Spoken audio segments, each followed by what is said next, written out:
Supreme court का जज तो जो है बिल्कुल मोदी जी का भक्त है, जो गणेश पूजा के बाद से पूरा मीडिया बिका हो अदानी और अंबानी के हाथों। तब भाई सच्ची खबरें कैसे आएंगी? सच्ची खबरें यार ऐसे तो नहीं आती, थोड़ी सी निकालनी पड़ती है, थोड़ा सा कोशिश करनी पड़ती है। हम नहीं मानते भेदभाव, क्योंकि हमारा मानना यह है कि ढाबे पर हमें नहीं पता किस जात का खाना कौन सा व्यक्ति किस जात का लेकर के आ रहा है, या हरिजन लेके आ रहा है, दलित लेके आ रहा है, या ओबीसी लेके आ रहा है। ढाबे पर खाना खाने वाले लोग जो हैं इस चीज को माइंड नहीं करते, लेकिन भाव। दोस्तों नमस्कार, मैं मनोज कुमार शर्मा एक बार फिर आपके बीच में थोड़ी सी चुहलबाजी लेकर के, थोड़ी सी खबरों को लेकर के, क्योंकि खबरों को लाना मेरा काम है और खबरें आप तक पहुंचाना मेरा काम है और उसका विश्लेषण भी डालना मेरा काम है। कभी कभी ऐसा मौका मिलता है हिंदुस्तान की जनता में कि जहां पूरा मीडिया बिका हो अदानी और अंबानी के हाथों। तब भाई सच्ची खबरें कैसे आएंगी? सच्ची खबरें यार ऐसे तो नहीं आती, थोड़ी सी निकालनी पड़ती है, थोड़ा सा कोशिश करनी पड़ती है। और कोशिश हो तो क्या संभव नहीं है, क्योंकि यहां पर आज सोशल मीडिया पर प्रियंका गांधी के बारे में बात चल रही है। प्रियंका गांधी ने आज जब वायनाड से अपना नामांकन दाखिल किया तो एक फालतू की अफवाह यहां चलने लगी। फालतू की अफवाह ये थी कि भाई वहां पर जो थे अपने खड़गे साहब नहीं थे। इसी मामले में थू-थू हो गई, क्योंकि थू-थू बीजेपी का जो है थूक खाने का और गंदा गू लेने का आदत है। जैसे कि मध्य प्रदेश में ये जो लोग हैं मतलब घोषणा कर देते हैं किसानों को ये देंगे वो देंगे, लेकिन मिलता है बाबा जी का ठुल्लू। और जहां भी इनकी सरकार है, योगी जी बोलते हैं कि भैया फंसेंगे। पता नहीं कौन सा नारा लगाया है इन्होंने सांप्रदायिक संविधान के खिलाफ कि चीफ जस्टिस की हिम्मत नहीं हो पा रही इनके इस बयान पर कि संविधान का उल्लंघन किया है, कि बटेंगे तो कटेंगे, ये नारा दिया है योगी साहब ने। क्या शर्म नहीं आती सुप्रीम कोर्ट को हिंदुस्तान के? क्या शर्म नहीं आती हिंदुस्तान के उस कानून को जो कानून बनाया गया है हिंदुस्तान के उन 120 करोड़ लोगों के लिए कि जो सबको न्याय मिले, चाहे मजदूर हो, किसान हो, अमीर हो या गरीब हो, सबको बराबर न्याय मिलना चाहिए। लेकिन आज की भारतीय जनता पार्टी अमीरों की भारतीय जनता पार्टी है, ये मत भूलिएगा। लेकिन हम बात कर रहे थे प्रियंका गांधी की वायनाड के बारे में, जिस वायनाड के बारे में जिक्र मैंने शुरू किया था कि बदतमीजी अमित मालवीय ने एक ट्वीट डाला जो मोदी जी के बहुत खास हैं। अमित मालवीय, मल्लिकार्जुन खड़गे veteran leader and Congress president was kept out of Priyanka Vadra nomination. Did the Gandhi keep out because he is Dalit? Rahul Gandhi के हम आरक्षण हटा देंगे वाले बयान के बाद इस प्रकार की एक वरिष्ठ नेता का अपमान गांधी परिवार के दलितों के प्रति नफरत को दर्शाता है। यार दलितों के प्रति तो नफरत जो है योगी जी को है। योगी जी किसी दलित के घर जाते हैं तो अपना घर धुलवा देते हैं, घर भी धुलवा देते हैं। अरे हाँ, एक दलित भी नहीं थे, ओबीसी नेता थे अखिलेश यादव, सीएम थे, जिनके जाने के बाद गंगा जल से मतलब पूरा सीएम हाउस धुलवाया था। एक मंदिर में पहुंच गए थे अखिलेश यादव गलती से, तो वहां भी पूरा फर्श धुलवा दिया गया था। तो आप बताइए अमित मालवीय, कौन दलित विरोधी है, कौन ओबीसी विरोधी है? भाई हम तो भेदभाव नहीं मानते, हम नहीं मानते भेदभाव, क्योंकि हमारा मानना यह है कि ढाबे पर हमें नहीं पता किस जात का खाना कौन सा व्यक्ति किस जात का लेकर के आ रहा है, या हरिजन लेके आ रहा है, दलित लेके आ रहा है, या ओबीसी लेके आ रहा है। ढाबे पर खाना खाने वाले लोग जो हैं इस चीज को माइंड नहीं करते, लेकिन भारतीय जनता पार्टी की सोच है कि वो इस तरह की चीजें ला करके जहर फैलाने का काम करती है, और अमित मालवीय वही कर रहे थे। एक तरह से मुझे बुरा लगा, इतनी बड़ी पार्टी, इतने बड़े मोदी जी, इतने बड़े अमित शाह, वाह, इतने सारे इनके मूर्ख कार्यकर्ता। और मूर्ख कार्यकर्ता छोड़ो यार, अस्पताल में भर्ती मरीजों को भी अपना सदस्य बना लेते हैं, लेकिन छोड़िए, हंसना मना है। बात यह थी कि प्रियंका गांधी वहां वायनाड से अपना, जहां राहुल गांधी लड़े थे, वहां से अपना नामांकन दाखिल करने गई थी और पहला नामांकन उन्होंने भरा। और आशा है कि गांधी परिवार जिसने बलिदान दिए हैं देश के लिए, उनके बच्चों को देश एक और मौका देगा। राहुल गांधी को तो मौके बहुत दिए हैं, लेकिन ईवीएम ने बहुत हरा दिया यार।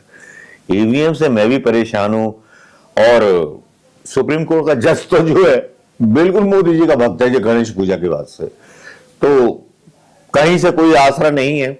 आसरा हम ढूंढते हैं दुनिया के आशियाने में, आशियाने में कोई नहीं मिलता हमारी आवाज सुनने वाला यार। असली बात तो ये है, आशियाने में कोई मिल जाता सुनने वाला मेरी आवाज, तो इस मुल्क की आबादी सुधर जाती, इस मुल्क के जज्बात सुधर जाते, इस मुल्क की बात सुधर जाती, इस मुल्क के लोग सुधर जाते, इस मुल्क के किसान सुधर जाते, इस मुल्क के किसानों का भला हो जाता है, इस मुल्क की बेटियों का भला हो जाता है, जिनके साथ आए दिन बलात्कार होते रहते हैं। भोपाल का रिकॉर्ड, उत्तर प्रदेश का रिकॉर्ड, बेटियों के बारे में क्या है।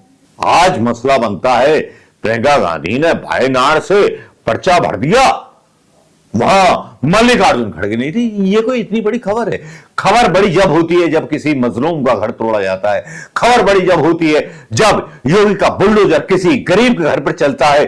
बड़ी खबर जब होती है जब मोदी का कमीशन अदानी के साथ चलता है और अंबानी के साथ चलता है, और प्राइवेट सेक्टर के लोगों की तनख्वाहें नहीं बढ़ाई जाती।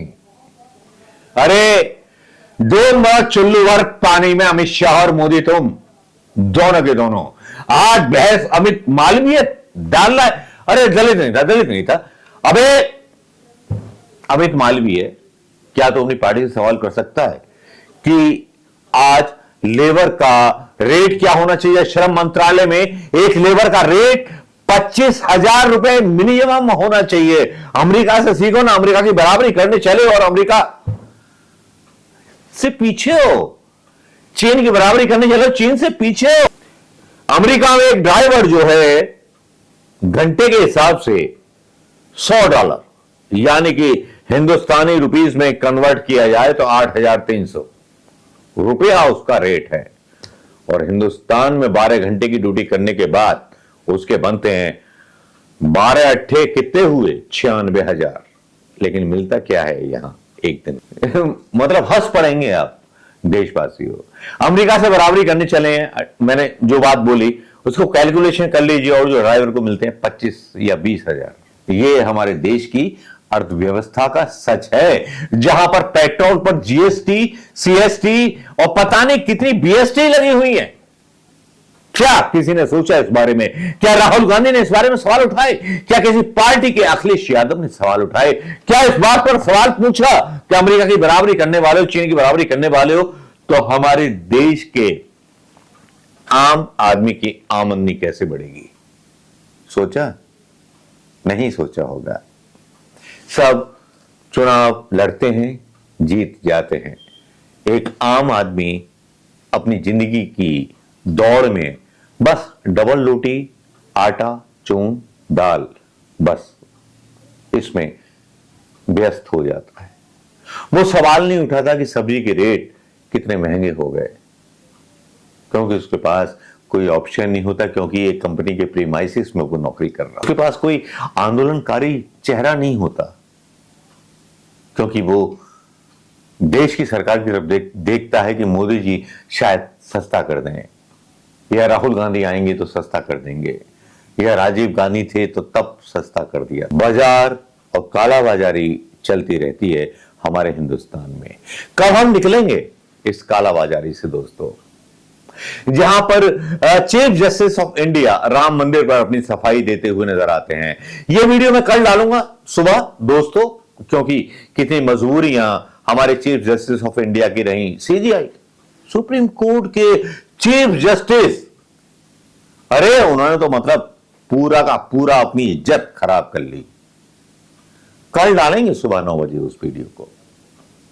मन नहीं था, उदास था मन पिछले दिनों से, लेकिन जब इन चीजों को देखता हूं तो इन चीजों को आप भी देखिए दोस्तों, पार्टी के नजरिए से नहीं, एक इंसानियत के नजरिए से, कि आपकी इनकम कितनी है और आप कितना एफोर्ड करते हो। एक बाइक को पैसे, एक ड्राइवर को आप कितना पैसा देते हो?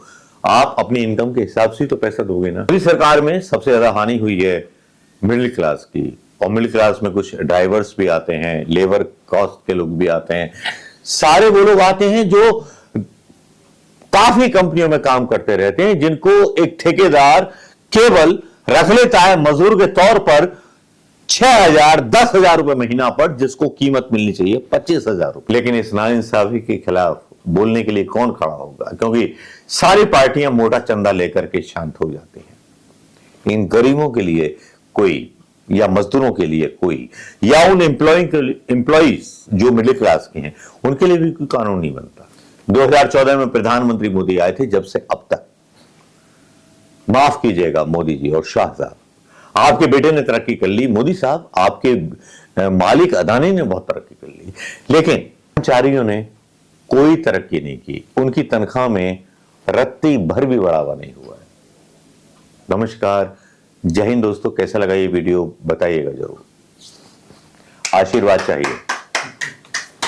क्या हुआ कन्हैया भैया, क्या हुआ? हमने मजाक कर दी ना। ओके।